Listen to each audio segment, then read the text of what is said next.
1995 সাল, দিল্লি। একটা রেস্টুরেন্টের ভেতর থেকে ধোঁয়া উঠছে, মনে হচ্ছে তন্দুরি চিকেন রান্না হচ্ছে, কিন্তু ওই হাঁড়ির ভেতরে মাংস ছিল ঠিকই, কিন্তু সেটা মানুষের, একজন মেয়ের দেহ, জীবন্ত নয়, মৃত। আর এই কাণ্ডটা ঘটিয়েছিল তার স্বামী, একজন রাজনীতিক, একজন প্রেমিক, একজন খুনি। তার নাম সন্দীপ শর্মা, অতি রাজনীতিবিদ। তার স্ত্রী শৈলজা, সুন্দরী, শিক্ষিতা।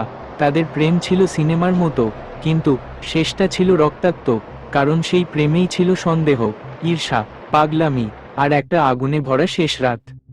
একদিন রাতে সন্দীপ নিয়ে গেল শৈলজাকে ডিনারে। একটা ঝগড়া শুরু হলো, কথা কাটাকাটি, চোখে আগুন। হঠাৎ সে বের করল পিস্তল, একটা গুলি। শৈলজা মাটিতে পড়ে গেল, মারা গেল। কিন্তু এখানেই শেষ নয়।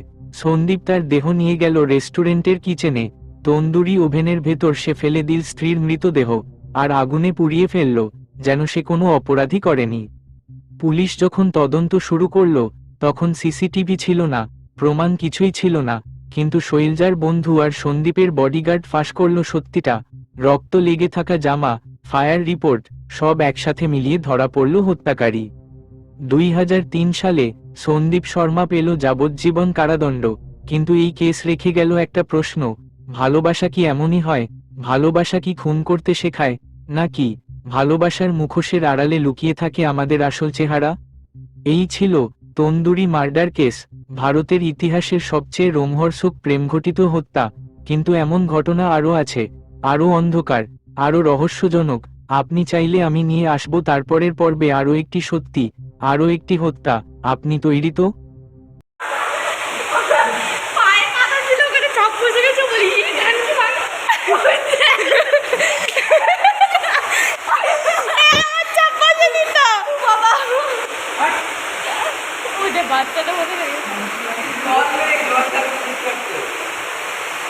बाहर हो रहा है बारिश, अंदर हो रहा है ख्वाहिश पे ख्वाहिश।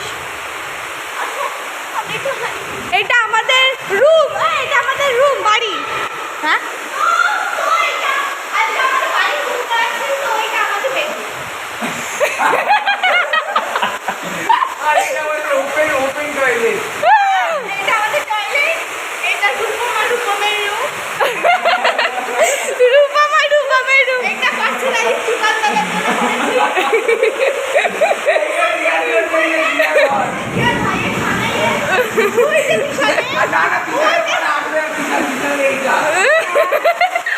কিচেনের এটা, এটা কিচেন রুম।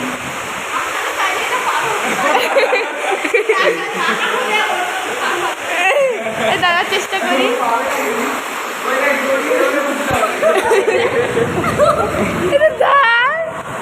ওকে জড়িয়ে ধরে উঠতে হবে, তাহলে এত নাটা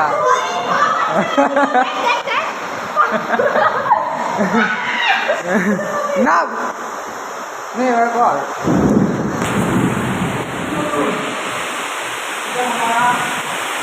আরে ভাই এই ঘর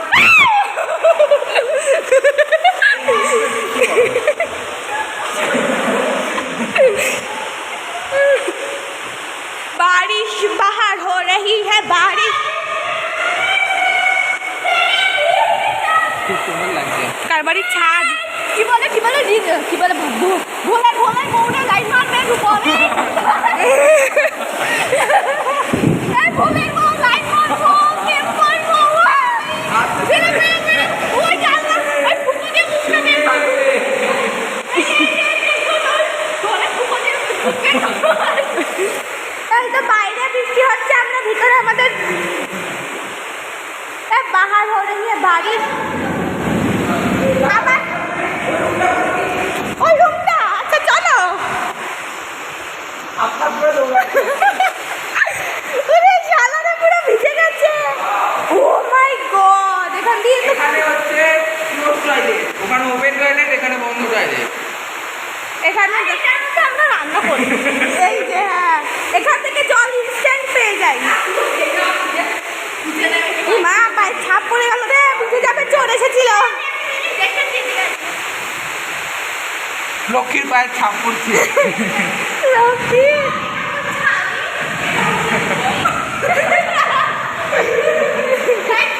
আরে এটা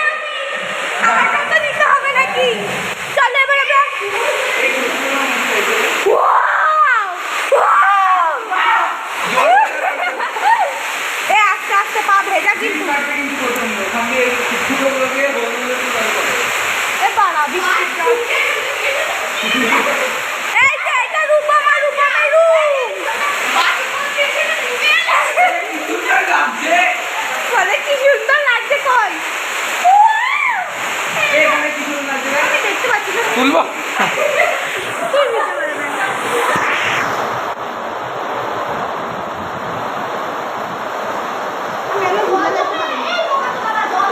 পাথরে তুলবো দেখবি ও বাবা হেবি সুন্দর লাগছে আরে বালটা আমি কি পোত ভেজাবো